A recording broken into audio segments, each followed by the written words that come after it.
وعلیکم ورحمۃ اللہ وبرکاتہ۔ معزز ناظرین کرام، یہ آپ مسجد حرام کا نظارہ کر رہے ہیں کہ جو مسجد حرام اللہ رب العالمین کا وہ مقدس گھر ہے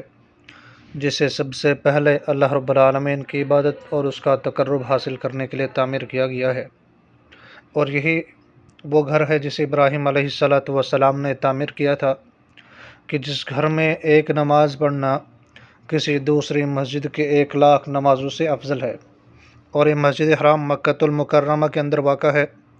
کہ جو مکۃ المکرمہ اللہ تعالیٰ اور اس کے رسول صلی اللہ علیہ وسلم کا پسندیدہ شہر ہے۔ حدیث کے راوی عبداللہ بن عدی بن حمرہ الظہری رضی اللہ عنہ وہ فرماتے ہیں، رأیت رسول اللہ صلی اللہ علیہ وسلم واقفا علی الحجرہ، کہ میں نے رسول اللہ صلی اللہ علیہ وسلم کو ایک چھوٹے ٹیلے پر کھڑا دیکھا۔ فقال، تو آپ صلی اللہ علیہ وسلم نے فرمایا، واللہ انک لخیر ارض اللہ واحب ارض اللہ الی اللہ، اللہ کی قسم بلا شبہ تو اللہ کی سرزمین میں سب سے بہتر ہے اور اللہ کی زمینوں میں اللہ کے نزدیک سب سے محبوب سرزمین ہے۔ پھر آپ صلی اللہ علیہ وسلم نے فرمایا، ولولا انی اخرجت منک ما خرجت،